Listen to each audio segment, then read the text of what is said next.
Sometimes an idea can sprout out at any time in a place you wouldn't expect. And for 𝙃𝙖𝙣𝙩𝙖𝙞, that would come in the form of a bloody Miyazaki film. No! No, you can't do this.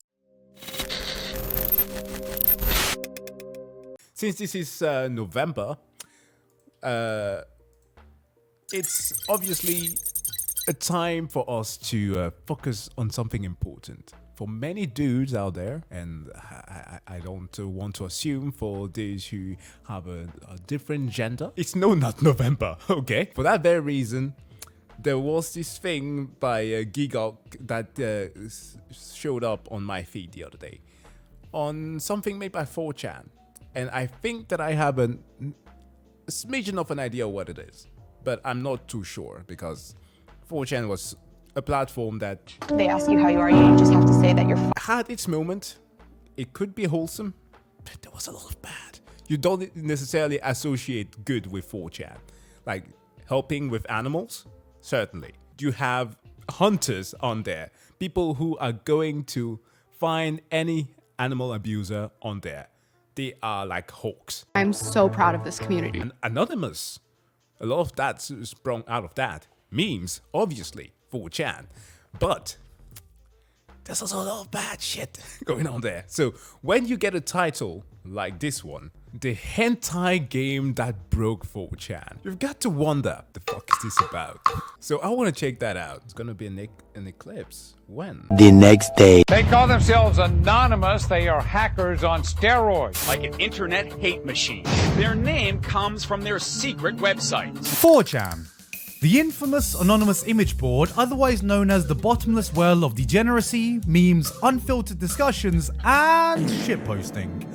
A lot of shitposting. Given its often unfavorable reputation, it can be hard to imagine associating any word synonymous with good or wholesome to come from such a place, but every so often there comes a story of some incredible collective feats originating from there, and even more unusually, it can sometimes serve as a platform for people to come together to create something extraordinary. This is one of those times. A story that started with a single image from, of all places, a hentai doujinshi. What follows would be a series of chaotic and improbable events spanning years that would lead to one of the most incredible projects to see the light of day. Because not only were a group of strangers able to band together to complete a monumentally large project that would take years to produce, but even more improbable is that it resulted in one of the greatest visual novels to ever come out of the Western anime community.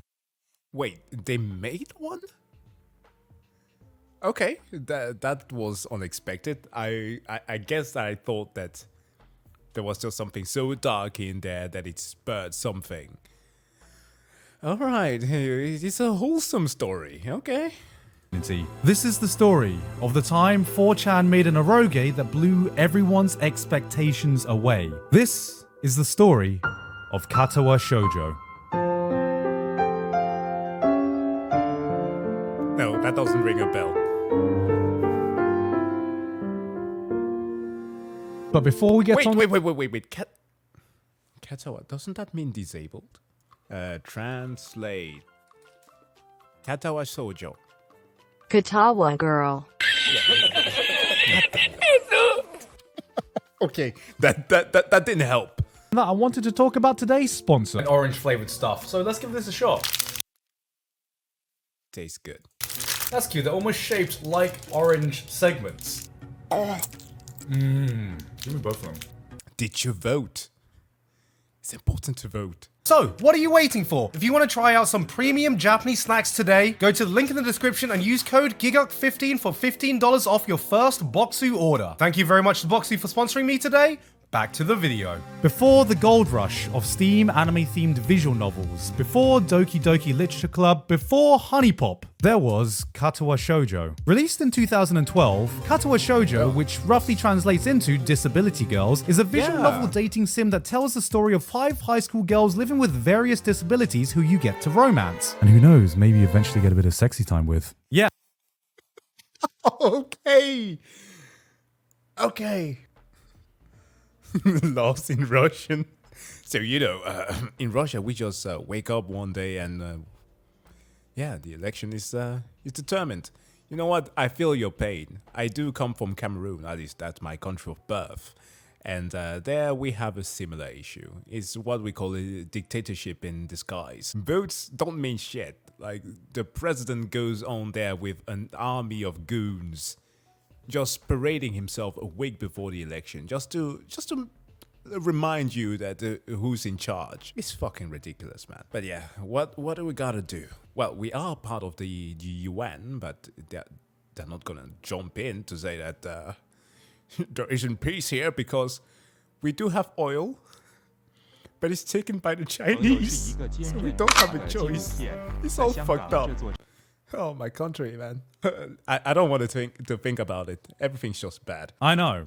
Given the very sensitive subject matter and given the place it originated from, it's easy to expect nothing less than a tasteless disaster that would go down in infamy in the bowels of the internet. And yet, anyone who's played this will know that it was a wholesome, inspirational story that has touched the hearts of many and is still very, very loved to this day. Whoa, she misses both arms. Okay. Even now, I've seen countless people talk about how 𝙃𝙚𝙣𝙩𝙖𝙞 shoujo touched their lives and sometimes even changed it in some way. But one thing that I find just as incredible as the story of the game itself is the story of how this project got made. This isn't some small game. It is a full visual novel with 30 plus hours of content complete with CGs, music, and animation that took a team of amateur developers years to make and was released for absolutely free. This was before the era of the Steam visual novel boom, before Kickstarter projects, before easily accessible visual novels in general. Just a group of strangers working without pay for years on a project that might never had been finished. The more I think about this project, the more it blows my mind that not only was something like this seen to completion, but also turned out as incredible as it was. How did such a project get completed, where so many other smaller games, indie titles, and Kickstarters with proper funding faltered, forgotten about, never to see the light of day? To see the roots of where this all started, we need to go back much earlier, to a simpler time of the internet. Archaeology. So for those of you who aren't me and actually go out and enjoy life, visual novels are an interactive story-driven video game that are more often than not displayed with an anime-esque art style. In fact, visual novels originated from Japan itself and still arguably makes up a large percentage of the PC games that are released from there. Some visual novels also double as a dating sim, where at least one of the main goals involves the player trying to romance one or multiple characters through the interactive narrative. Or as I like to call it, a touch grass simulator. As the Passion project can be gems sometimes. They can. It's wonderful. I mean, the people, despite the reputation that the site has, produced something that was actually that wholesome. Just to mention a little thing, I read a report last week actually regarding the whole thing of male loneliness going on, which sent me on another rabbit hole or deep dive into reading on some reports, and I stumbled on one regarding Japan. And I'm not sure if that wasn't for 2022, but that was for 2020, saying that a bit more than 60% of male are single, which is not too it's not abnormal for how the society has been going because of the stress factor that is work life for them. But a lot of them are very much reliant on virtual relationships. So, yeah, that was kind of a thing since he mentioned that touching grass, they're not making babies, yeah. There was this thing that the Japanese government tried to do. Some Tokyo real estate company selling apartment with stripper poles to encourage marriage. That's one way of trying to solve the situation. You can get yourself a pole dance, go outside on a walk, touch some grass, and make some babies. Let's get back to it. Player, it's your job to make choices that affect the overarching story and the relationships you forge with other characters, while every choice you make potentially branches off into a different storyline with multiple endings. Some visual novels are pure romances, some are fantasy or science fiction stories, and some of them were porn. Like, all of them. A lot of them were. Like a hell of a lot. Still are. Jesus. Some big games that are basically visual novels are franchises like Phoenix Wright and the Danganronpa series, but some others you may have heard of are things like Steins Gate, Clannad, and what does this say? Fate? Stay Night? Never heard of it. However, back in the day, it was really hard to get a hold of any of these copies unless you actually lived in Japan. There was no visual novels on Steam, none on Marketplace, there was hardly even any official translations. So a lot of the weebs during those early days of the internet took it upon themselves to try and spread the love through fan translations of pre-existing Japanese visual novels. I know this is gonna sound absolutely alien to anyone below the age of like fucking 25 or something, but getting visual novels back then was a Navy SEALs level operation of difficulty. You had to go on some dodgy website and download 50 separate .rar files individually on the slowest internet that you can only do one at a time, of which would only allow you to download like 5 files per day. So you're kind of just praying to God that you're not just downloading these files for multiple days only to get to file 49 and find the link is broken and you're gonna have to find some other website and start all over again. Sorry, I'm getting some Vietnam flashbacks right now. But through this, a whole culture of parody visual novels were formed because any old weeb could stick together the most janky ass flash game dating sim and upload it. I know there must have been a few of you out there that... Is this an Ava dating sim? What the? Okay.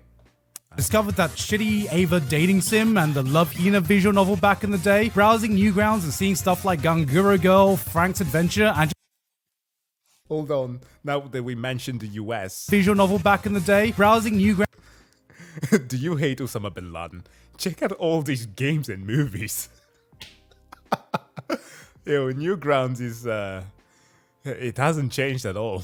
And seeing stuff like Ganguro Girl, Frank's Adventure, and just having your world opened as a horny, hormonal teenage anime fan. If you do, please make yourself known so I don't sound like a crazy boomer right now. Thinking back to the fan-made bootleg dating sims of the mid-2000s feels like a fucking fever dream. But all this was the landscape of the community at the time, because, let's be real, we were fucking weebs, and a lot of us had that same cringy dream of wanting to make our own anime one day, and visual novels were kind of the closest we could ever get to that with the resources we had. So while I can't exactly explain why the collective of 4chan's anime board would jump on the idea of creating a visual novel, it's very possible that this would have sown the seeds of interest for many on that board to want to make their own. Though for the origin of the disabled girl dating sim idea itself, we need to go back even further. Sometimes an idea can sprout out at any time in a place you wouldn't expect. And for Katawa Shoujo, that would come in the form of a bloody Miyazaki film. No! No, you can't do this. Okay. Nozuka of the Valley of the Wind. I've watched this thing in the few months ago since Netflix has a whole lot of the Miyazaki movies. It's always fun to go back and watch the classics. This movie was so freaking strange as a child to watch because it dealt with some very weird topics which I didn't get back then. But like you have these weird worms or insect creatures and like slimy areas and ugh. But I learned the origin or the inspiration from it. Like there was this incident in the 50s of like factories that were dumping, I think it was mercury in the waters where the fish got sick, and that was passed on to the people, and deformations, which of course disabilities plays onto this. It makes sense that this was the inspiration, but wow. Okay, I did not expect that to be a Miyazaki, the inspiration coming from Miyazaki work. Nazca Valley of the Wind is a classic anime film that's been credited for being the origin of Studio Ghibli itself. But we're not here to talk about the 1984 Miyazaki classic or even its original manga. We're here to talk about its hentai. What? In December of the year 2000, the doujin circle Zettai Shoujo released a Nazca of the Valley of the Wind doujin called Shupen Harnish. Really hope I pronounced that one correctly. The doujin would center around the character Kushana, who, in the world of Nazca, is a princess who's had 2 of her legs and 1 of her arms amputated. Cause everyone loves that amputee tag, right guys? Hey yo, what the fuck? The main body of the doujin itself isn't too important as it's just a standard doujin. Son of a bitch, the main body of the doujin. Doujin things. Nice. But what's really important here is that the artist who went by writer would include some extra omake pages. What? Japanese. And on one particular page, there would include concept art for a dating sim featuring disabled girls that he dubbed 𝙃𝙚𝙣𝙩𝙖𝙞 shoujo. There was a deaf girl who was a class president type, an armless girl who would hold up her chopsticks with her feet, one had no legs, one had severe burn scars, and the last one was blind. It was all just very basic ideas with not much to work with, and I'm sure the writer himself had no idea how important this single page would one day become. The real event that would set this idea in motion, however, would come a whole 6 years later, where, for some unknown reason, a fan would choose to color and translate this page and this page alone, unknowingly putting the final piece in place for this idea to take center stage on a board full of eager, degenerate weebs. It was the one page from a hentai manga that started an avalanche. Wow. So yeah, the internet does its thing as always. It's just like the evolution of memes. Like you don't make a meme, you can't create one. It's like this collective beating hearts of the multitude of efforts of people out there that kickstart something that is either good or bad. On the 4th of January 2007, writers translated Omake page Dirty bastard, you've done it again! Was posted onto 4chan's anime board, and they went crazy. Hundreds of individual ideas, sketches, and concepts were thrown out there and discussed what this dating sim would actually be like if it were real. Thread after thread after thread was created and filled before another one would pop up almost immediately to repeat the exact same cycle. I nominate Burns-chan for Resident Tsundere. Are you stupid? Burnface-chan isn't Tsundere. She's shy, reclusive, and so moe I'm gonna die. If I was deaf, I would run around screaming like a dying giraffe. That would be fun. You guys have created a game A can relate to.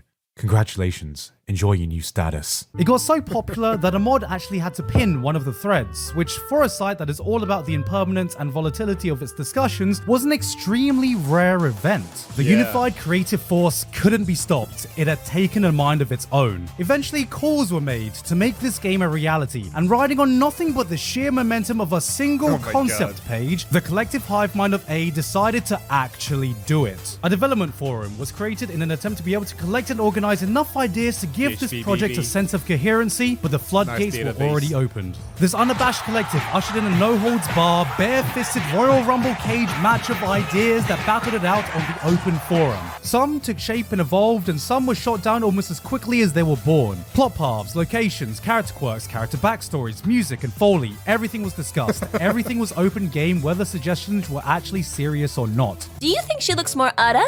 Ara? Or oh-ho? Ara. Jesus Christ, God, you lucky bastard. He has just the perfect wife.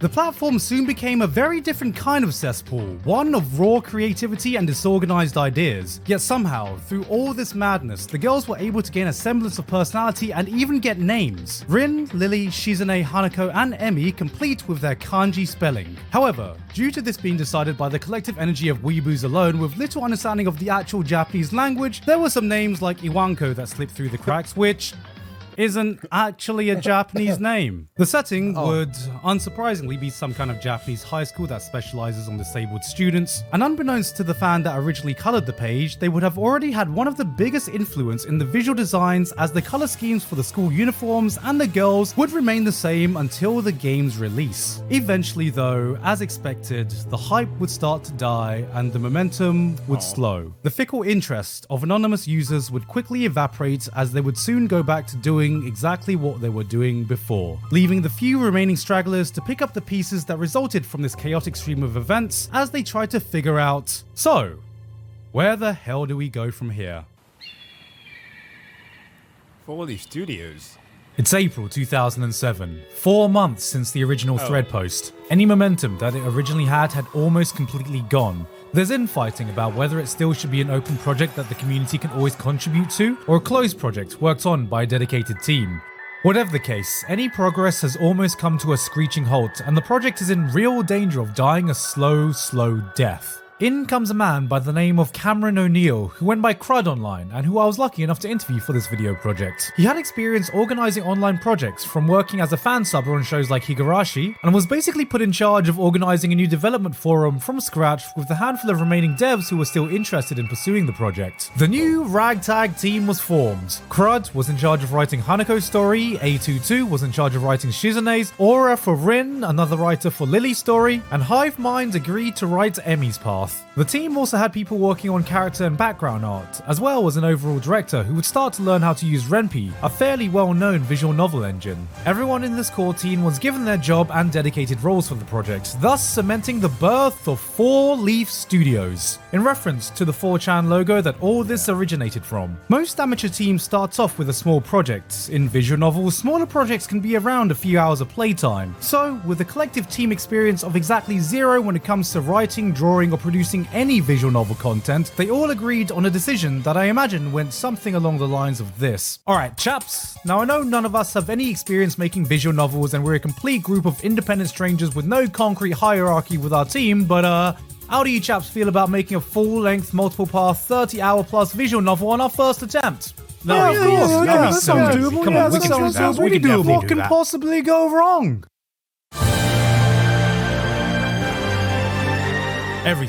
Everything you could possibly imagine went wrong. At the end of 2007, the team initially thought the game would be finished. Yeah, that sounds exactly like Valve's.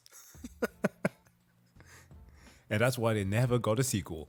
In around 2009. Little did they know that they would be signing up for roughly 5 years of development hell. The plan was to make a full visual novel right from the get-go, and with the collective inexperience they had, they blindly charged forward, haphazardly assembling text and pictures to be assembled in order to create the first playable version of the game. Many of the side characters were created early on, and the main cast started gaining more personality, which became the basis for the final game, and eventually the first alpha version of the game is done, which is codenamed Grid 1. This was actually leaked onto 4chan, reigniting the interest in the project, allowing them to add Nico Amafi as the game's composer and Delta, who would help customize the game's engine and UI. But it soon became clear that this project was the ultimate Chekhov's gun, as even with a smaller team, there were still so many ideas floating around with no one really knowing where they should go. Sometimes it felt like everyone was working on a different game, leading to this weird Frankenstein-like project of different parts, and half the fun was just trying to see where everything could go. They soon realized that all the work they'd done would lead to disastrous results further down the line unless everything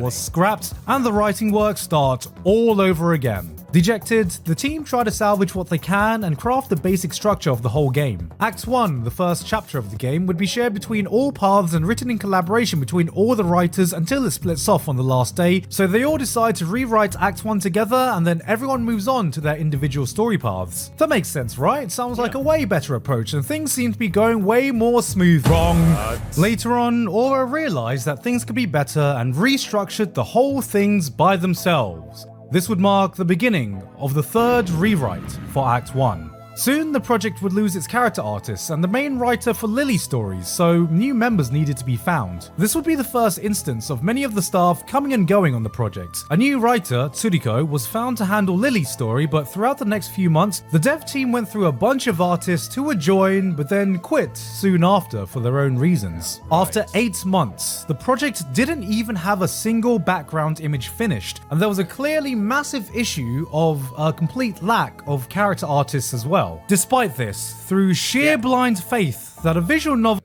One disability would suck the most for you? Oh, for me? I don't know. Being blind? I guess the worst part? Oh no, not having hands. That would suck the most. I know that people who have this type of disabilities can enhance some of the other physical properties, but like for example, I've seen plenty of videos of people playing the guitar with their feet. That's impressive. I wish I had that skill, that I could play 2 instruments. But yeah, I'll say that not having my hands would be tragic. Without any... Or dating somebody who does not have hands would be tragic. visuals was a problem that was probably going to be fixed down the line, the team pressed on. Writers finished their drafts for their story paths, the engine started looking something not too far removed from the final product, a group of editors was brought in, and in spring of 2008, their faith was rewarded, as a ragtag group of artists came aboard to work on the character and CG art for the game. However, one massive aspect of every visual novel is of course the background art, and unfortunately they still had zero background artists. Background art takes a ridiculous amount of work to produce and a very specialized skill set, so to fix this, the team went back to their roots and asked the community for help. For the various settings of the visual novel, the team would ask people to submit photos which would be put through a filter to change the aesthetic to be a bit more anime-esque. A user named Ujovi would contribute a great deal, but coincidentally, Aura and Crud actually visited Japan and were conveniently using some of the pictures for the game's backgrounds. As you can imagine, most of the images were taken in places across Japan, but the high school where everything was set in was taken in the very Japanese high school of Brown's University in Rhode Island. Unfortunately, the rotating doors of workers coming and going wouldn't stop. According to Cameron, working on the project very much felt like it could drop on a day-to-day basis. Remember, during the entire duration of the project, not a single person was getting paid, and there was nothing keeping people on this project other than their own drive to want to finish it. After producing some music, Nicole quits out of boredom while the original background artist and director are fired from 4 Leaf Studios. But enough of all that bad news, because finally for some good news, near the end of 2008, the entire script for the game was finally done, and after reviewing it all, it was decreed that it sucks. It still read like a weird, stitched together mess of earlier ideas. But this is fine, no problem, minor inconvenience. Because on the bright side, and I say bright with an overcast poo brown covered filtered kind of bright, the art production was way behind schedule anyway, so they had time to rewrite everything in Act 1 from scratch. Again. Learning from their mistakes and better experiences, the team was able to produce a much better final script that ended up being the actual one used for the game. Plus, Blue123 came on board and started composing some additional background music for the game as well. It's interesting because while Act 1 technically had a 2-year-long development cycle, everything in the final product was actually done in a little over half a year. Only the original coding stayed consistent from the beginning and some earlier developed music was carried over. About 2 years after the first posting on 4chan, writes, rewrites, members joining and leaving, and the project teetering on death the entire time, Act 1 was finally finished and released to the public in April 2009.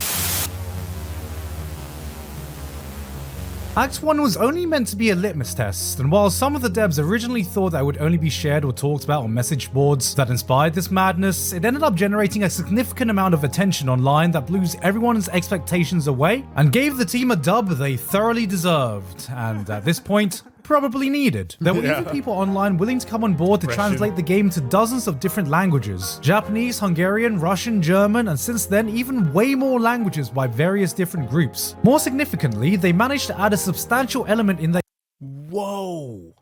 They even went so far as to animate it. Well, that's game in the form of animated openings. As an animator, Mike Inell offered his services to the group, which they accepted. It took weeks for the devs just to go through all the feedback so they could properly account for what worked and what they could improve on. But it became clear that they were on the right track. With all that attention came a rise in ambition. The team had learned, leveled up, and knew they could do better, and so they made the hard decision to go back and rework significant parts of the script from various angles. As you can imagine, reworking and scrapping huge parts of the game script was not an easy thing to do. But at this point, it wasn't something they weren't already used to. In early 2010, another artist was asked to join because unfortunately, the team soon realized that they didn't actually have enough people to produce the large amounts of art they would need for the final game. In fact, you could argue that the whole team was severely undermanned to deal with the sheer amount of work that needed to be done. However, adding any more people to organize and manage might have made things detrimental in a kind of different way. So they decided to carry on steadily with the people they had, even though production was still plagued with communication issues between all of the departments, and there was still so much artwork that needed to be finished. Despite all of the support, the team was starting to get weary, but they didn't stop. Pretty much everyone on the core team had burnout at one point and had to take an extended break from the project, but miraculously, everyone stayed on board. After constant setbacks, for the first time in a while, they could actually see the ending in sight. From summer 2010 onwards, it was no longer a matter of if this game was ever going to come out, but just a matter of when. And that's the beauty of all of this, because as he mentioned before, having people do all this work in a time where Kickstarters weren't actually that popular, or some didn't even exist at all, that's phenomenal. You couldn't just have somebody just shouting out, "Hey, so we have a Patreon." No, that's I mean, for a visual novel. Rejuvenated motivation, a strong sense of hope, and a better idea of what the fuck they were actually doing, they knuckled down and cracked on. And after their years of turmoil, a revolving door of writers, composers, artists, and other staff members through its entire development, on January 4th, 2012, exactly 5 years after the initial 4chan post, 𝙃𝙚𝙣𝙩𝙖𝙞 was released to the public.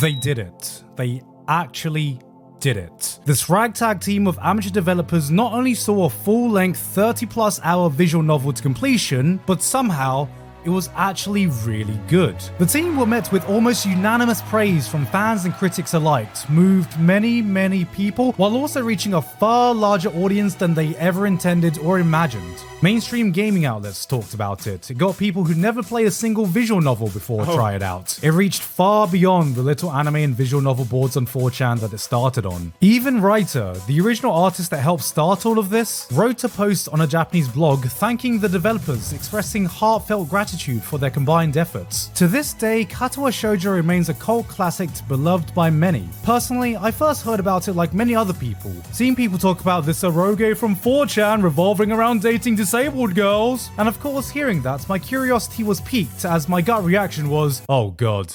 Let's see how big of a train wreck this is gonna be. And yes, while there were some eroge scenes in it, like so many other visual novels initially marketed as eroges that people realized were actually so much more than that, 𝙃𝙚𝙣𝙩𝙖𝙞 was exactly that. What I was met with was not only a wholesome but inspiring story about a group of people who strive to push past misfortunes and hardships that life had given them. This isn't just the type of story that people enjoy, this was the type of story that could really change people's lives, teach them something about themselves and the relationships with people around them. And to me, seeing a story so powerful, so impactful, knowing the journey it took to get there is nothing short of a miracle. Because I think the most impressive thing was the reaction from 4chan itself. 4chan, the board of hardened degenerates, the community with some of the most unfiltered, unflinching, jaded people on the internet, had their hearts moved. This was the game that taught 4chan how to feel.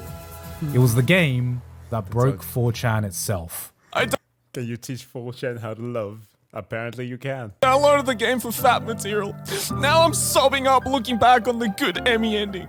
I don't even like hentai. I just thought, I'm horny. Maybe I can jack off to this. God damn it. I got a waifu. And I'm crying about it. You fucking broken me, V.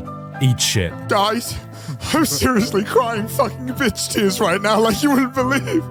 I'm not even at the end yet. I almost didn't recognize Connor's voice there. Fuck Four Leaf Studios for doing this to me, for making me feel these feels. Help, V. I think you've broke my boners. For fuck's sake, I haven't stopped thinking about this game for 2 days straight and this shit isn't helping! Fuck! I was prepared to fap, but I wasn't prepared to feel. 𝙃𝙚𝙣𝙩𝙖𝙞 is still free to this day, available for download to anyone who visits the site, and if you haven't done so already, I highly recommend you give it a shot, even if visual novels aren't usually your thing. I wanted to make this video not just to fill in the gaps of the story for those who were curious, but also to highlight this game to those who might not even be aware of its existence. At a time where visual novels are probably more popular now than they've ever been, 𝙃𝙚𝙣𝙩𝙖 continues to be possibly one of the most influential and downright inspirational stories that I feel not enough people talk about these days. Because as great as the story of the game is, I think the story that came to pass for this game to be made is just as impressive. Many of the devs have gone on to work on more official industry projects like serialized books, the artists have gone on to work on many other official visual novel projects, Mike Kinell has made quite a name for himself as an animator, and It's him? Oh, I've seen this before. Cameron O'Neill even now is in the process of working on a visual novel as we speak, which all shows that despite their collective inexperience, there was real talent in this team. And as improbable as it was for this many talented strangers to be able to congregate and persevere for this one project, it would be the last time. This is the first and only project 4 Leaf Studio have publicly stated that they'll ever make. And while there's a chance certain members will work together in future projects, the collaboration of this core team of talented people has, to this day, remained a one-off. And that's why, to me, 𝙃𝙖𝙣𝙩𝙖𝙞 Shoujo stands as a unique anomaly of its time we may never see again. I've seen school projects crumble for less. This was a project made by a team with no experience, no budget, no guarantee their work would ever be seen. Fueled by pure passion, but it wasn't just passion that got this project made. This game was teetering on a knife's edge for most of its development. From conception to completion, so many unlikely things needed to come together, so many serendipitous events needed to happen, so many stars needed to align for this thing to not only come to fruition, but be as incredible as it was. And that is the miracle story of 𝙃𝙖𝙩𝙩 Shoujo. Nice. I hope that some game devs who are watching this gets inspired, like to stick with it, with their work. That was nice. That was really nice.